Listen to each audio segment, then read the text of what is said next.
وَإِذَا سَأَلَكَ عِبَادِي عَنِّي فَإِنِّي قَرِيبٌ أُجِيبُ دَعْوَةَ الدَّاعِ إِذَا دَعَانِ۔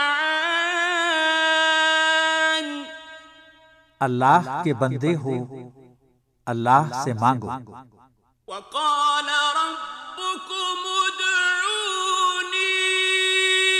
أَسْتَجِبْ لَكُمْ۔ سامعین کرام، السلام علیکم ورحمۃ اللہ وبرکاتہ۔ کبھی بارش نہیں ہوتی اور ملک و قوم کو اس کی اشد ضرورت ہوتی ہے۔ بارش نہ برسنے کی وجہ سے کھیتی باڑی سوکھ جاتی ہے، لوگوں کو نہ پھل ملتے ہیں اور نہ سبزی ترکاری نصیب ہوتی ہے۔ جانور پریشان ہو جاتے ہیں کہ انہیں نہ چارہ ملتا ہے اور نہ پینے کے لیے پانی دستیاب ہوتا ہے۔ پرندوں کی چہچہاہٹ بند ہو جاتی ہے کہ وہ دانے سے اور پانی سے محروم ہو جاتے ہیں۔ بارش نہ ہونے سے موسم خراب ہو جاتا ہے۔ موسم کی خرابی بیماریوں کا پیش خیمہ بن جاتی ہے۔ مسلمان، یہودی، عیسائی، ہندو، دیندار اور لادین سب مشکل میں آ جاتے ہیں۔ بارش کا نہ برسنا اچھی علامت نہیں، خطرے اور آفت و ابتلا کی علامت ہے یہ۔ کیوں؟ اس لیے کہ اللہ تبارک و تعالیٰ نے قرآن پاک میں پانی کو زندگی کا سرچشمہ بتایا ہے۔ اللہ تعالیٰ کہتا ہے کہ اس نے ہر زندہ شے، جاندار شے پانی سے پیدا کی، اور پانی کی نعمت عطا کرنے پر رب نے اپنے بندوں پر باقاعدہ احسان جتایا ہے۔ اللہ تعالیٰ کلام پاک میں ارشاد فرماتا ہے، أَفَرَأَيْتُمُ الْمَاءَ الَّذِي تَشْرَبُونَ أَأَنْتُمْ أَنزَلْتُمُوهُ مِنَ الْمُزْنِ أَمْ نَحْنُ الْمُنزِلُونَ۔ کبھی تم نے آنکھیں کھول کر دیکھا یہ پانی جو تم پیتے ہو، اسے تم نے بادل سے برسایا ہے یا اس کے برسانے والے ہم ہیں؟ اللہ تعالیٰ نے آگے چل کر جو انتباہ دیا ہے وہ سننے، سمجھنے اور عبرت پکڑنے سے تعلق رکھتا ہے۔ اللہ تعالیٰ فرماتا ہے، لَوْ نَشَاءُ جَعَلْنَاهُ أُجَاجًا فَلَوْلَا تَشْكُرُونَ۔ ہم چاہیں تو اسے سخت کھاری بنا کر رکھ دیں، پھر تم کیوں شکر گزار نہیں ہوتے؟ ایک اور آیت میں اللہ تعالیٰ سوال کرتا ہے، أَفَرَأَيْتُمْ مَا تَحْرُثُونَ أَأَنْتُمْ تَزْرَعُونَهُ أَمْ نَحْنُ الزَّارِعُونَ لَوْ نَشَاءُ لَجَعَلْنَاهُ حُطَامًا فَظَلْتُمْ تَفَكَّهُونَ۔ یہ بیج جو تم بوتے ہو، ان سے کھیتیاں تم اگاتے ہو، یا ان کے اگانے والے ہم ہیں؟ ہم چاہیں تو ان کھیتوں کو بھس بنا کر رکھ دیں اور تم طرح طرح کی باتیں بناتے رہ جاؤ۔ لہٰذا اگر بارش نہ برسے تو وہ خطرے کی علامت یقیناً بن جاتی ہے۔ سوال یہ پیدا ہوتا ہے کہ اگر بارش نہ برس رہی ہو تو ایسے عالم میں کیا کیا جائے؟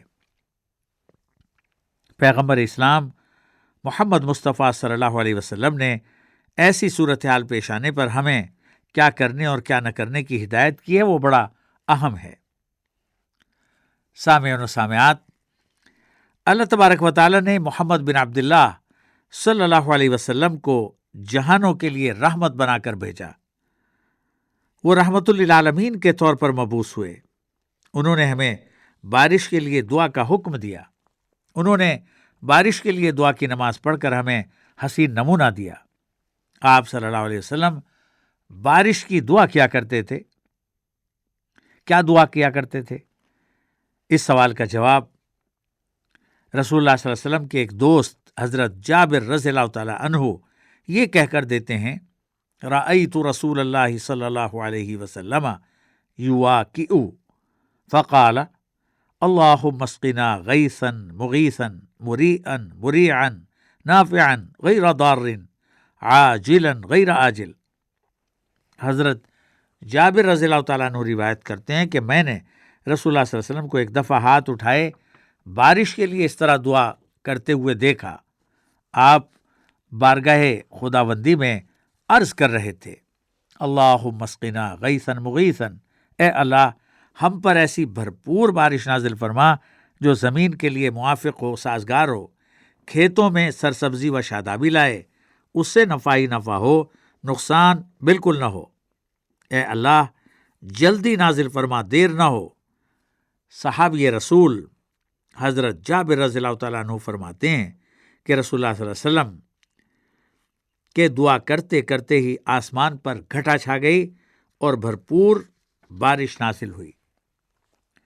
حضرت عبداللہ بن عمرو بن عاص رضی اللہ تعالیٰ عنہ سے روایت ہے کہ رسول اللہ صلی اللہ علیہ وسلم جب بارش کے لیے دعا کرتے تو اللہ کے حضور اس طرح عرض کیا کرتے: اللہم اسق عبادک و بہیمتک وانشر رحمتک واحی بلدک المیت۔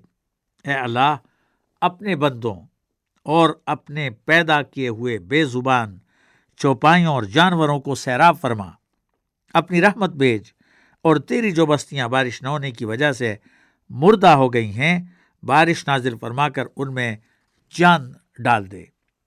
احادیث مبارکہ میں بارش سے متعلق رسول اللہ صلی اللہ علیہ وسلم کے کئی واقعات وارد ہوئے ہیں۔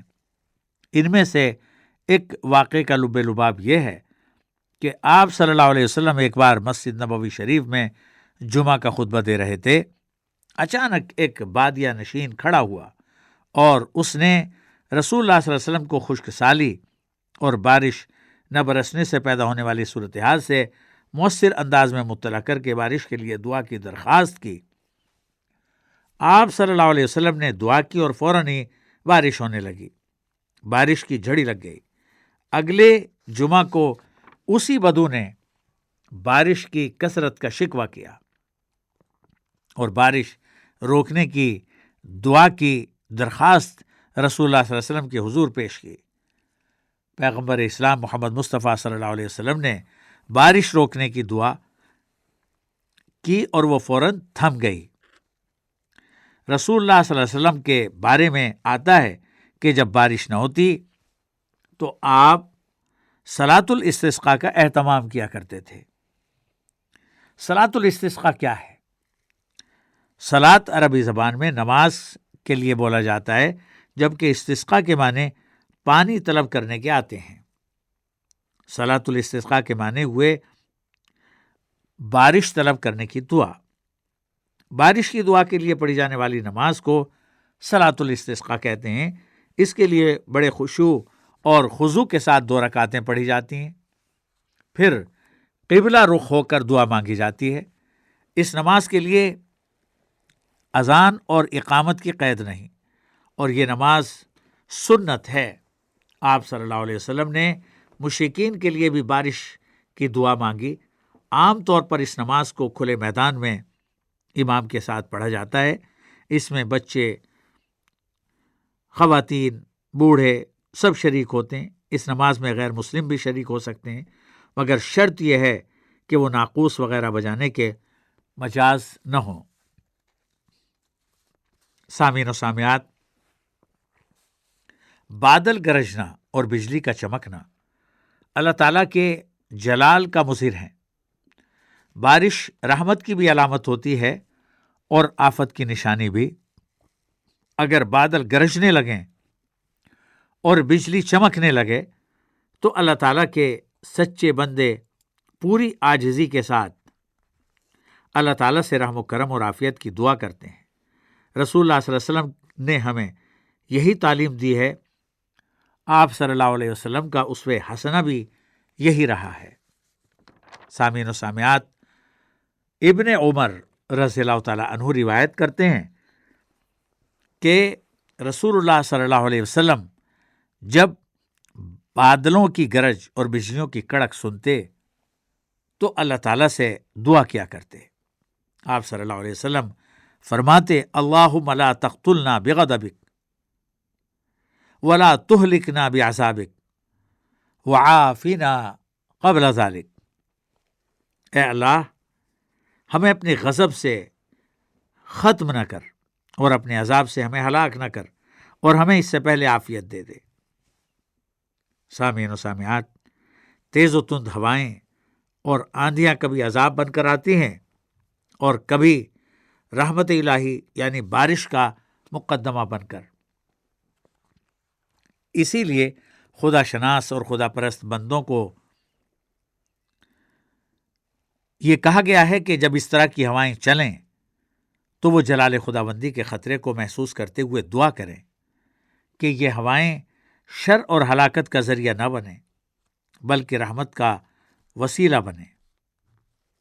رسول اللہ صلی اللہ علیہ وسلم کا معمول یہی تھا۔ ابن عباس رضی اللہ تعالیٰ عنہ روایت کرتے ہیں کہ جب کبھی تیز ہوا چلتی تھی تو رسول اللہ صلی اللہ علیہ وسلم اپنے زانوؤں کے بل اللہ تعالیٰ کے حضور میں جھک جاتے اور دعا کرنے لگتے تھے کہ اے اللہ، یہ ہوا ہمارے حق میں رحمت اور سامان حیات ثابت ہو، عذاب اور ہلاکت کا سامان نہ ہو۔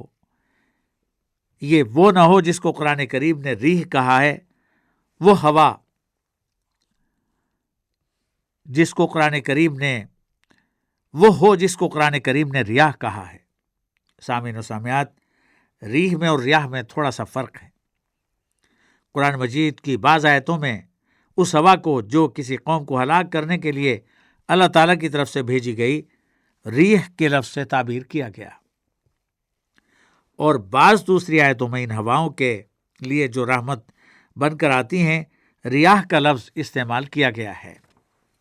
اسی بنا پر رسول اللہ صلی اللہ علیہ وسلم تیز ہوا آنے پر یہ دعا بھی فرمایا کرتے تھے، اے اللہ، یہ ریح یعنی عذاب والی ریح نہ ہو، عذاب والی ہوا نہ ہو، بلکہ رحمت والی ہوا ہو، ریاح ہو۔ ام المومنین عائشہ صدیقہ رضی اللہ تعالی عنہا روایت کرتی ہیں کہ رسول اللہ صلی اللہ علیہ وسلم کا معمول تھا جب تیز و تند ہوا چلتی اور آندھی کی کیفیت ہوتی تو اس طرح دعا کیا کرتے، اے اللہ، میں تجھ سے دعا مانگتا ہوں اس ہوا کی جو خیر و برکت اور اس ہوا میں جو کچھ مضمر ہے اور جس کے ساتھ وہ بھیجی جا رہی ہے اس کی خیر و برکت، اور میں پناہ مانگتا ہوں تجھ سے اس ہوا کے شر سے اور جو کچھ اس میں مضمر ہے اور جس کے ساتھ وہ بھیجی گئی ہے اس کے شر اور برے اثرات سے۔ اور جب آسمان پر ابر گھر کے آتا جس میں خیر و شر اور رحمت و عذاب کے دونوں پہلو ہو سکتے ہیں تو اللہ تعالیٰ کے قہر سے، جلال سے، غضب کے خوف سے رسول اللہ صلی اللہ علیہ وسلم کا حال یہ ہو جاتا کہ آپ صلی اللہ علیہ وسلم کے چہرے کا رنگ بدل جاتا، کبھی باہر جاتے، کبھی اندر آتے، کبھی آگے بڑھتے، کبھی پیچھے ہٹتے۔ پھر جب خیریت سے بارش ہو جاتی تو آپ صلی اللہ علیہ وسلم کی یہ کیفیت ختم ہو جاتی۔ سامعین و سامعات، ام المومنین عائشہ صدیقہ رضی اللہ تعالی عنہا نے اس کیفیت کو محسوس کیا تو آپ سے پوچھا گیا کہ آپ کا یہ حال کیوں ہو جاتا ہے؟ آپ صلی اللہ علیہ وسلم نے فرمایا کہ آسمان پر ابر دیکھ کر مجھے خطرہ ہو جاتا ہے کہ کہیں یہ اس قسم کا ابر نہ ہو جسے اپنی وادیوں کی طرف بڑھتا ہوا دیکھ کر قوم عاد نے کہا تھا، یہ بادل ہمارے علاقے پر برس کے ہماری کھیتیوں کو شاداب کریں گے، حالانکہ وہ عذاب کا بادل تھا، رحمت کا نہیں، جو ان کی مکمل تباہی اور مکمل بربادی کا سامان لے کر آیا تھا، اور اللہ تعالیٰ نے اسے اسی مقصد کے لیے بھیجا تھا۔ رسول اللہ صلی اللہ علیہ وسلم نے ہمیں بادل اور بارش کے وقت کی بھی دعا سکھائی ہے۔ ام المومنین عائشہ صدیقہ رضی اللہ تعالیٰ عنہ بتاتی ہیں کہ جب ہم لوگ آسمان پر بادل چڑھتا دیکھتے تو رسول اللہ صلی اللہ علیہ وسلم کا حال یہ ہو جاتا کہ جس کام میں آپ مصروف ہوتے اس کو چھوڑ کے بادل کی طرف رخ کر لیتے اور اللہ تعالیٰ سے دعا کرتے کہ اللہم انی اعوذ بک من شر ما فی، اے اللہ، میں اس بادل میں جو شر ہو اس سے تیری پناہ مانگتا ہوں۔ پھر اگر وہ بادل چھٹ کر آسمان صاف ہو جاتا تو آپ اللہ تعالیٰ کی حمد اور اس کا شکر ادا کرتے، اور اگر وہ بادل برسنے لگتا تو دعا فرماتے اللہم سقیا نافعا، اے اللہ، اس بارش سے پوری سیرابی کر دے اور اس کو نفع مند بنا دے۔ ام المومنین عائشہ صدیقہ رضی اللہ تعالی عنہا ایک اور روایت میں بتاتی ہیں کہ رسول اللہ صلی اللہ علیہ وسلم جب بارش ہوتی تو اللہ تعالیٰ سے دعا کرتے، اللہم، اے اللہ بھرپور اور نفع مند بارش ہو، صیبا نافعا۔ بارش کا حال بھی یہی ہے کہ اس کے ذریعے تباہیاں اور بربادیاں بھی آتی ہیں اور مخلوق کے لیے وہ سامان حیات بن کر بھی برستی ہے۔ اس لیے جب بارش ہو تو خدا پر ایمان رکھنے والے بندوں کو دعا کرنی چاہیے کہ بارش نفع مند اور رحمت بن کر برسے۔ سامعین کرام، آخر میں حیرت بستوی کی وہ دعائیہ ہم سماعت فرمائیے جس کا عنوان ہے حمد غفار۔ حمد زیبا تجھ کو اے غفار ہے، حمد زیبا تجھ کو اے غفار ہے، ساری دنیا کا تو پالن ہار ہے، اے شہنشاہ ذات ہے تیری عظیم،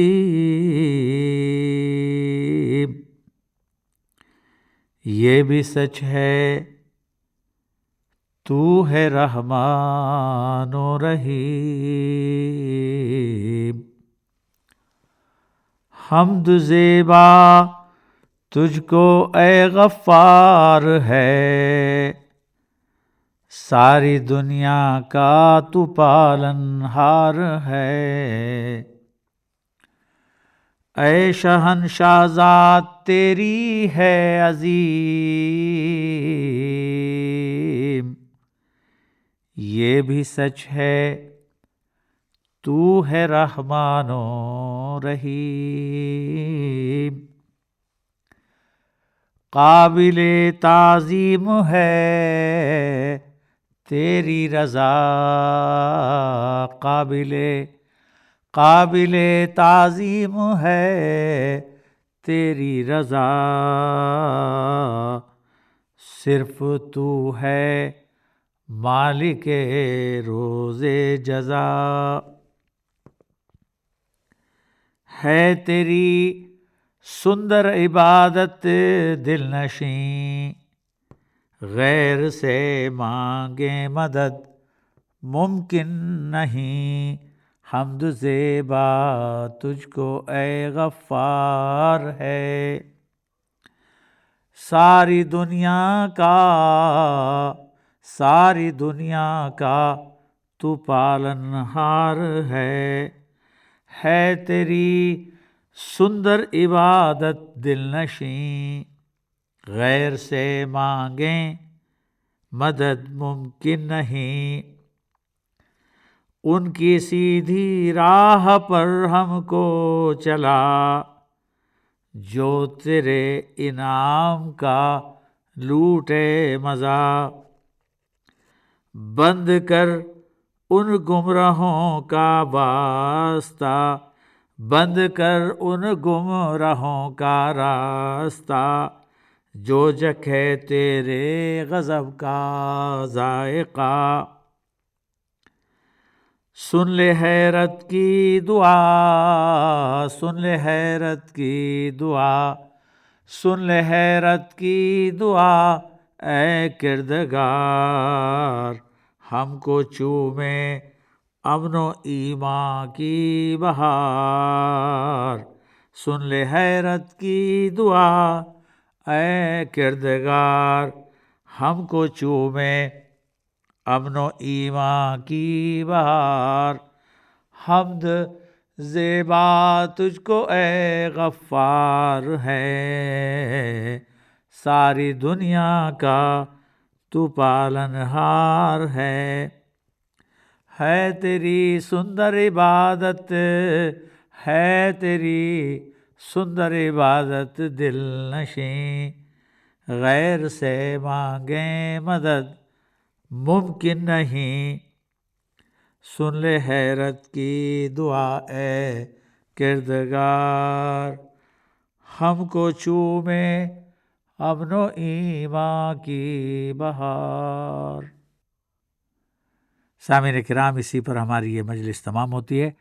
اگلے ہفتے پھر دعاؤں کی بابت مزید مضامین لے کر حاضر ہوں گے۔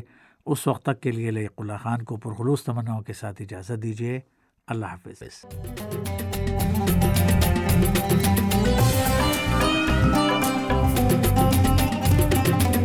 سعودی عالمی اردو نشریات